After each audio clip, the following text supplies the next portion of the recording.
Hello and welcome to a Smurd video, and today we are looking at the Amazing Spider-Man Omnibus Volume 5. And those who have been following me for years know that I dropped out of the Spider-Man Omnibus game. I literally have none but this. So why am I got this? So not a New Year's resolution, I don't do that. But I thought to myself, there's some things that I need to start tying up this year, tying up some loose ends.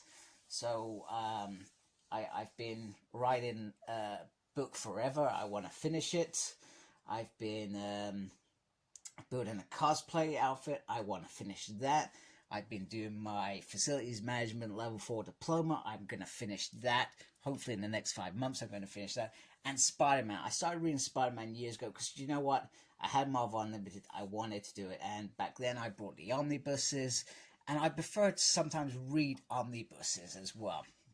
So I skipped volume 4 of this omnibus. And I've literally just finished that on Marvel Unlimited. So I'm going to go read this. And my intent is to almost be in a position where I'm close to finishing Amazing Spider-Man.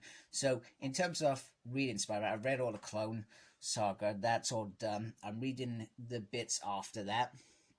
I've read from pretty much I can't say it. The guy who created Ezekiel and all those. It's gonna bug the hell out of me. Babylon 5, man. It's gonna bug the hell out of me. I'm really sorry. I'm terrible at names. And I've read all the way from there, and I am on the home stretch of actually catching up with today's Spider-Man. I'm pretty much almost there. So the stuff that I'm way behind is the older stuff. So I've brought this omnibus. I've brought Roger Stern omnibus. I brought Venom omnibus. I've got McFarlane omnibus.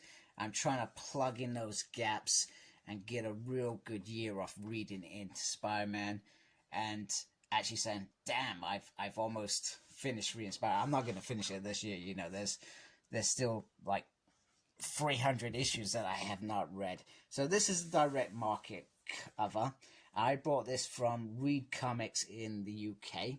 I'm terrible. I always forget to credit where I brought stuff from. And it came well protected, really well protected. So I've got to give them those kudos. But bear in mind, they are a supplier who are perhaps a bit more premium. And because they're premium compared to Amazon, they actually care about what they're sending out. Now, don't get me wrong, this book is damaged, but they told me that it was damaged before I brought it. So I already knew that I was getting a bit of damage, and you'll see that perhaps as we go around. So this is direct copy picture, and it's 151. And then on the side, now I guess the thing that bugged me when, and don't get me wrong, I do go and check out people's reviews, is they've changed the side, which is, if you've been collecting these for the last 4 omnibuses, this one now is out of place, which is a little bit annoying. So I'm just going to take my camera off. You can see that. And then you got this picture down here of Harry being unmasked there, which I do like it. I do like how this looks, but I don't like what they've done. And I really hope when they get to making Uncanny X-Men 5, they keep to the same. I'm actually looking at it to my right. You can't see it, obviously. I really hope they don't go down this route and change it, because that would be more upsetting, and I would be upset if I'd been collecting these for years. So on the back, I always love all the comics there. So it's got 143 Amazing Spider-Man to 108. So this is before Peter Parker Spectacular Spider-Man. It's got annual number 10 and 11 and Nova 12. So that is 40 issues. And I can't remember if that is actually smaller than the other omnibuses that have been released previously. But it is a big chunk. That is 40 issues, and that's me every night, solid, reading an issue, moving it along, etc. So I'm just going to Carefully take off the dust cover. Taking off the dust cover. Begin. Begin, begin, begin, begin. So under here we have the usual, the creators. So we got Jerry Conway, we got Len Wee, we got Ross Andrew, Sal, I can't say Sal's second name. We got Gil Kane, Bill Mantillo, Archie Goodwin. And then on the other side, we get a little bit of synthesis. So we get the original Clone Saga changes Peter Parker's for life. So this is the stuff that and that brings forth the Jackal, who the Jackal is, and what he created. He created this original clone, etc., which turns out to be Ben Reilly later on, like 30 years later. Somebody thought, hey, remember this story back here? Let's do something with that, which is, I've got to give that kudos to that stuff, And I know there's lots of mixed emotions around the Clone Saga. I personally loved it.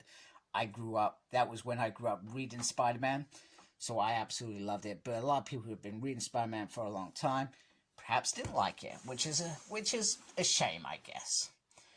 And don't get me wrong, they did lots of controversial stuff, but that's what you do. It's a soap opera, just with superpowers. You got Amazing Spider-Man Omnibus there, and then you get this little bit here. I'm not sure if that, I think that's just dust on there.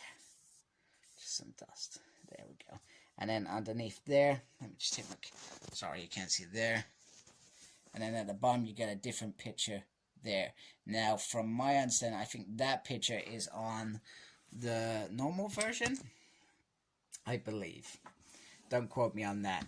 And bear in mind, when I'm looking through these pages now, it's just to give you a glimpse of how they look, because I do not know any of the stories, hence why I'm reading it, because I've never read this before. Please do not spoil it for me.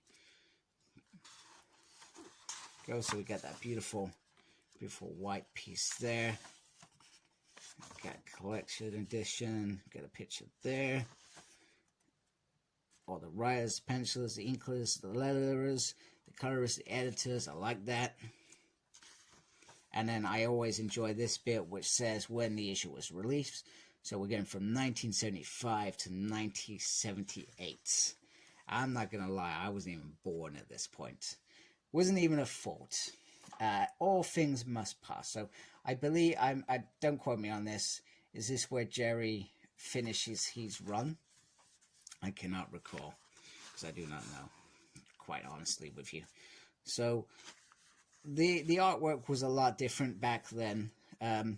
But this is, so the late 70s, the early 80s are a period of time where I probably really liked reading comics. Hence why I'm really excited when I get to like Roger Stern and some of that Spectacular Spider-Man, because that is the era that I enjoy comics. Is when I enjoyed the X-Men the most, and some of the other comics that I've read over the years was around that time. However, I feel this is when comics were in the 70s, 80s. They weren't as simple as they were when they first began. Don't get me wrong, that stuff's amazing still. But it was a simpler time, let's put it that way. It's different. And Spider-Man was always a complicated life. Complicated life indeed. And, you got some familiar characters in there. Shocker. Gwen Stacy's back. Got J. Jonah in there. Some guys I've never seen before. Doc Ock. I love Doc Ock. I loved it. The ironic thing was when I was reading the bit about Aunt May, I can't even remember her getting some sort of inheritance with all that extra stuff in there. And that's why he wanted to marry her. It was absolutely bizarre. It's bizarre. We got some magic dinosaurs, some magic lizards. Who doesn't like a bit of magic? Is that Luke Cage? Maybe? Nah, probably not. He's got a gun. Can't be Luke Cage. Luke Cage don't need no gun. Put it that way. Got some spiders. Got MJ. And this is probably where people probably were, if you were reading back then, you'd gone from Gwen Stacy. And Mary Jane was always this fun, you wouldn't have put her and Peter together. I like how they grew that relationship. It's really well done. We got Green Goblin back. Aunt Anna's in there. I love Aunt Anna. There we go. Carefully does it because we're coming to the end. Coming to the end. Coming to the end. Almost at the end. And then we've got some extras. Special, yeah. Some pictures. Some fun stuff that would have been in the back of these comics. Happy 1975. That's pretty cool. Calendar. Lots of calendars. Some nice sketches. Some nice artwork there. That's really nice. Very cool. Henry's out. Some other comics. Covers. Maybe this was a re-release, perhaps. Some of the stuff. Marvel Tales. Maybe another way to release it out. An introduction by Jerry Conway. And then, there we go, that picture there, which is absolutely gorgeous. That's the new mock-up for this, which is very, very cool.